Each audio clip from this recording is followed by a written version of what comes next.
Assalamualaikum warahmatullahi wabarakatuh. Kembali dengan saya Wulan Elistia, NPM 19005 dari Program Studi Administrasi Rumah Sakit Fakultas Kesehatan Masyarakat Universitas Baitur Rahman. Nah, kali ini saya akan membahas topik mengenai fungsi pengorganisasian dalam manajemen pelayanan keperawatan. Adapun pokok pembahasan dalam topik kali ini ada 6 poin pembahasan. Yang pertama itu definisi pengorganisasian dalam manajemen keperawatan. Yang kedua, tujuan dan fungsi pengorganisasian dalam manajemen keperawatan. Yang ketiga, prinsip-prinsip pengorganisasian dalam manajemen keperawatan. Yang keempat, jenis-jenis struktur organisasi dalam manajemen keperawatan. Yang kelima, perbedaan budaya organisasi dengan iklim organisasi dalam keperawatan. Dan yang keenam, kewenangan klinik perawat dalam pelayanan kesehatan. Nah, kita masuk ke dalam poin pembahasan yang pertama, yaitu definisi pengorganisasian dalam manajemen keperawatan. Nah, pengorganisasian pelayanan keperawatan ini adalah proses pengelompokan kegiatan terhadap tugas, wewenang, tanggung jawab, dan koordinasi kegiatan baik vertikal maupun horizontal yang dilakukan oleh tenaga keperawatan untuk mencapai tujuan yang telah ditetapkan. Nah, pengorganisasian ini merupakan definisi dari pengelompokan atau pengaturan kegiatan yang dilakukan untuk mencapai tujuan organisasi melalui supervisi, komunikasi, dan koordinasi dengan unit kerja lain secara vertikal atau dengan atasan dan secara horizontal atau bawahan.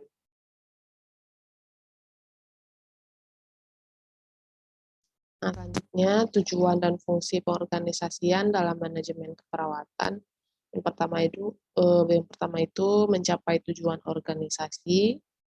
Yang kedua, pengorganisasian sumber daya secara efektif dan efisien, melakukan pembagian tugas dan pertanggungjawaban yang efektif antara perorangan dan kelompok. Dan tujuan yang keempat, menentukan jalur komunikasi dan koordinasi yang efektif melalui penyusunan struktur organisasi yang baik.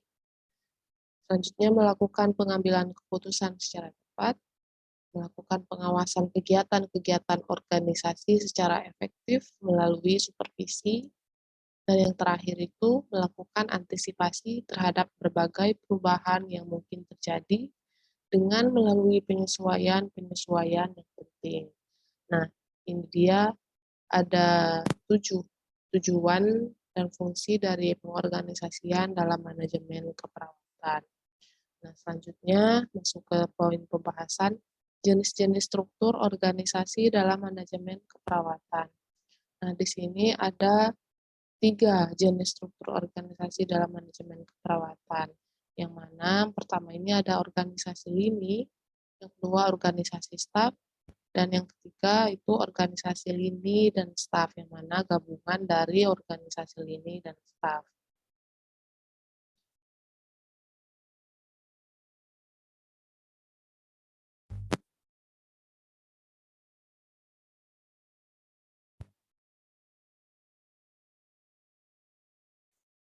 Nah, yang dimaksud dengan organisasi lini ini di sini yaitu merupakan bentuk organisasi yang mencirikan bahwa pembagian tugas dan wewenang terdapat perbedaan yang nyata antara satuan organisasi pimpinan dan satuan organisasi pelaksana.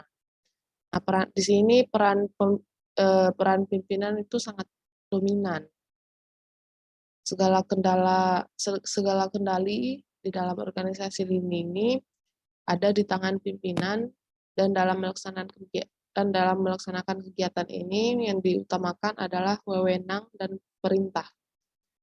Nah, organisasi ini lebih cocok digunakan untuk organisasi dengan jumlah karyawan yang sedikit, sarana dan prasarana yang terbatas, serta tujuan dan kegiatan yang sederhana.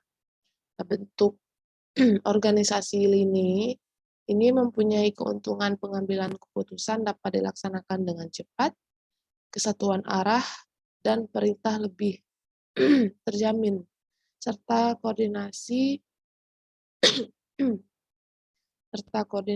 dan pengawasan lebih mudah. Nah, adapun kelemahannya di organisasi lini ini, itu keputusan sering kurang sempurna. Dibutuhkan pemimpin yang benar-benar dapat memegang kendali dan berwibawa, dan unsur manusiawi sering terabaikan. Berdasarkan penjelasan saya tadi, nah organisasi lini ini sangat cocok diterapkan di ruang keperawatan. Nah, yang kedua yaitu organisasi staf. Nah, organisasi staf ini merupakan pengembangan dari organisasi lini. Organisasi staf dicirikan bahwa dalam pengorganisasian dikembangkan satuan organisasi staf yang berperan sebagai pembantu pimpinan. Nah, orang yang duduk dalam suatu organisasi staf ini adalah individu ahli yang disesuaikan dengan kebutuhan organisasi. Nah, staf adalah individu. Hal ini terjadi karena pimpinan organisasi menghadapi permasalahan yang kompleks dan kesulitan untuk memecahkan permasalahan yang ada. Nah, sehingga dibutuhkan orang yang sanggup dan mampu membantu pimpinan dalam memecahkan masalah organisasi. Dalam organisasi staf ini, fungsi staf hanyalah sebagai pembantu. Pengambilan keputusan tetap berada di tangan pimpinan. Keuntungan organisasi staf ini yaitu pengambilan keputusan dapat lebih baik. Nah, untuk kerugiannya itu pengambilan keputusan membutuhkan waktu yang lebih lama dibandingkan organisasi ini. Yang mana organisasi staf itu keputusannya dibantu oleh para staf atau bawahan. Sedangkan organisasi lini ini kenapa lebih cepat pengambilan keputusannya? Karena keputusan hanya berada di tangan pimpinannya. Nah, selanjutnya organisasi lini dan staf. Nah, bentuk organisasi lini dan staf ini merupakan pengembangan dari organisasi staf.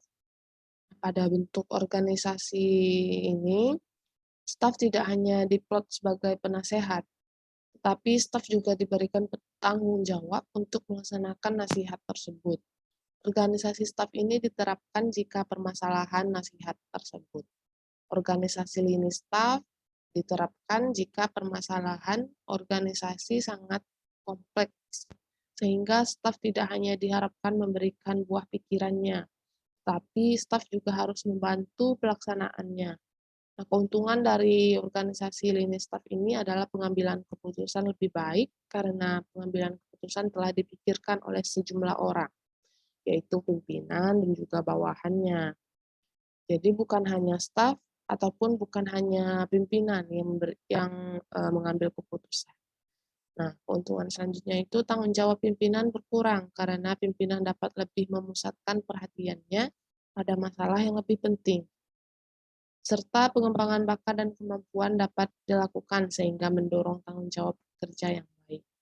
Nah, tentu ada juga kelemahannya selain kelebihannya.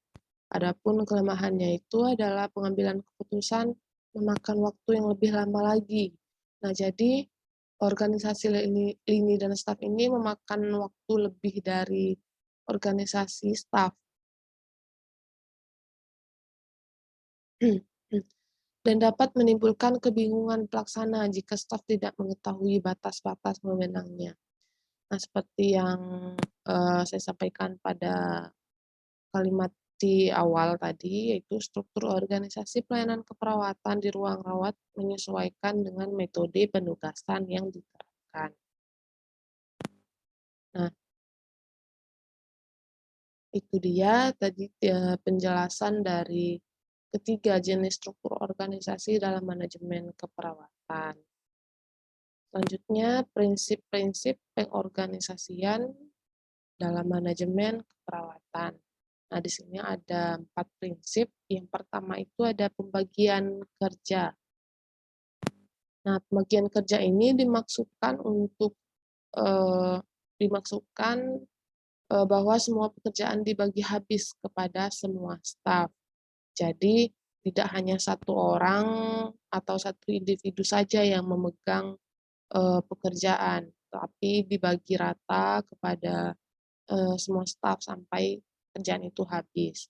Nah, setiap staf ini memiliki tugas yang jelas untuk mengerjakan pekerjaannya.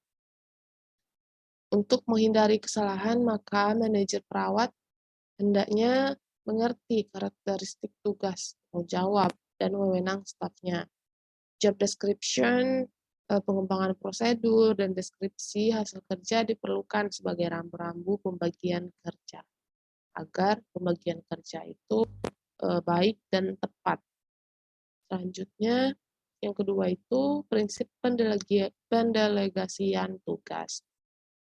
Nah, pendelegasian tugas ini kita ketahui bahwa pendelegasian ini berarti penyerahan. Nah, jadi dapat kita ambil pengertiannya bahwa pendelegasian tugas ini yaitu penyerahan tanggung jawab kinerja atas suatu tugas dari individu kepada individu lain. Nah, sedangkan pertanggungjawaban tetap tertanggung hasilnya. Nah, pendelegasian tugas ini merupakan pelimpahan wewenang dan tanggung jawab kepada staf untuk melakukan tindakan dengan batasan kewenangan tertentu. Nah, dalam pendelegasian mengandung unsur monitoring dan regenerasi yang baik atau alami, serta memiliki nilai bagaimana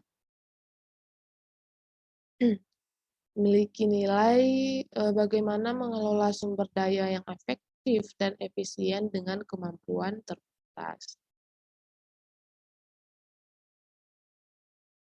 Nah, selanjutnya yang ketiga ada prinsip koordinasi.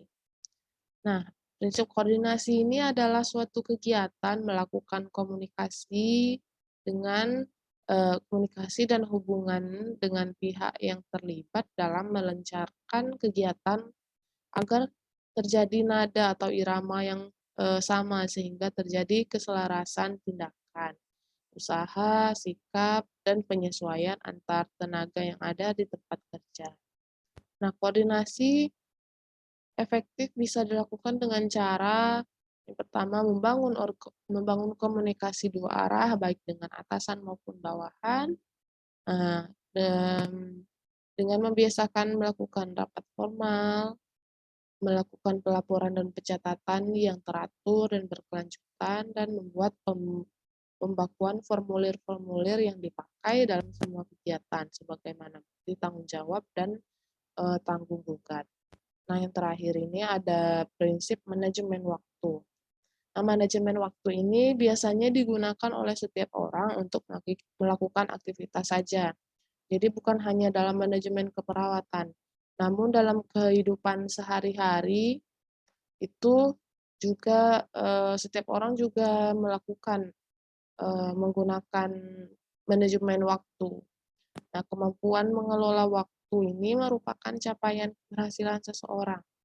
Agar dapat berhasil dalam mengelola waktu, maka diperlukan pemanfaatan waktu yang efektif dengan cara itu dengan analisa waktu yang dipakai, dengan membuat jadwal contohnya dan kategori kegiatan. Terus dapat memeriksa kembali tiap porsi kegiatan sesuai dengan waktu yang ada, menentukan prioritas pekerjaan menurut kegawatan, mendesak dan tidak mendesak atau rutin atau tidaknya. Selanjutnya dapat dengan cara mendelegasikan kepada bawahan sesuai dengan sifat pekerjaan. Selanjutnya masuk ke poin pembahasan perbedaan budaya organisasi dengan iklim organisasi dalam keperawatan. Nah, dapat kita lihat di slide bahwa pengertian budaya organisasi adalah seperangkat asumsi atau sistem keyakinan, nilai-nilai, dan norma yang dikembangkan dalam organisasi yang dijadikan pedoman tingkah laku bagi anggota-anggotanya untuk mengatasi masalah adaptasi eksternal dan internal. Nah, adapun pengertian iklim organisasi merupakan serangkaian lingkungan kerja di sekitar tempat kerja atau atau kualitas lingkungan internal organisasi yang secara relatif terus berlangsung dialami oleh anggota organisasi yang mempengaruhi perilaku mereka dalam melaksanakan pekerjaan yang mempengaruhi kinerja mereka dan kemudian mempengaruhi kinerja organisasi. Nah, dari kedua definisi tersebut dapat kita lihat perbedaan antara budaya organisasi dan iklim organisasi, yaitu bahwa pada budaya cenderung tentang norma-norma, nilai-nilai, dan perilaku yang oleh setiap anggota dalam organisasi untuk menjalankan tugasnya. Sedangkan secara definisi iklim ini merupakan suasana organisasi yang dibuat berdasarkan budaya. Budaya sebuah deskripsi atau gambaran tentang organisasi di mana suatu kondisi tertentu, karakteristik itu bersifat sementara dan dapat berubah. Nah, jika anggota berkehendak untuk mengubah, kedua hal tersebut merupakan hal yang berbeda, tapi berpengaruh satu sama lain dalam organisasi. Sehingga dapat juga disimpulkan bahwa iklim berupa karakter tiap anggota yang kemudian berkembang, sedangkan budaya berkembang berdasarkan nilai, norma, dan keyakinan tiap anggota yang kemudian mempengaruhi setiap anggota organisasi. Nah, selanjutnya kewenangan klinik perawat pelayanan kesehatan. Nah, kewenangan klinis atau clinical privilege tenaga keperawatan adalah kewenangan yang diberikan oleh kepala rumah sakit kepada tenaga keperawatan untuk melakukan asuhan keperawatan dalam lingkungan rumah sakit untuk suatu periode tertentu yang dilaksanakan berdasarkan penugasan klinis. Nah, penugasan klinis ini adalah penugasan kepala atau direktur rumah sakit kepada tenaga keperawatan untuk melakukan asuhan keperawatan atau asuhan kebidanan di rumah sakit tersebut berdasarkan daftar kewenangan klinis yang telah ditetapkan baginya. Nah, dengan demikian, pada dasarnya semua pelayanan kesehatan yang terjadi di sebuah rumah sakit ini dan akibatnya menjadi tanggung jawab institusi rumah sakit itu sendiri. Hal ini sesuai dengan ketentuan peraturan perundang-undangan yang mengatur tentang perumahan. Oleh karenanya, rumah sakit harus mengatur seluruh pelayanan kesehatan yang dilakukan oleh tenaga keperawatan sedemikian rupa agar aman bagi pasien. Dengan demikian, bila seorang perawat telah diizinkan melakukan pelayanan kesehatan dengan prosedur klinis lainnya di sebuah rumah sakit, berarti yang bersangkutan telah diistimewakan dan diberikan hak khusus atau privilege oleh rumah sakit. Hak perawat tersebut disebut dengan kewenangan itu tadi, yaitu kewenangan klinis atau clinical privilege. Kewenangan klinis ini diberikan kepada perawat dengan tujuan agar tidak menimbulkan konflik di antara tenaga kesehatan. Tenaga kesehatan lain dapat merasa bahwa lahan pekerjaan yang dimilikinya dicampuri atau diambil alih oleh pihak lain. Konflik yang timbul tentunya akan mempengaruhi kualitas pelayanan dari perawat dan rumah sakit yang bersangkutan. Nah, dengan demikian, dengan diaturnya kewenangan klinis tersebut, maka setiap perawat akan mempunyai batas yang jelas dalam memberikan asuhan keperawatan kepada pasien. Pemberian kewenangan klinis juga bertujuan untuk melindungi keselamatan pasien dengan menjamin bahwa tenaga kesehatan yang memberikan asuhan keperawatan dan kebidanan memiliki kompetensi dan kewenangan klinis yang jelas. Nah, sekian pembahasan dari saya mengenai fungsi pengorganisasian dalam manajemen keperawatan. Lebih dan kurangnya saya mohon maaf. Saya tutup dengan wabillahi taufiq wal hidayah. Wassalamualaikum warahmatullahi wabarakatuh.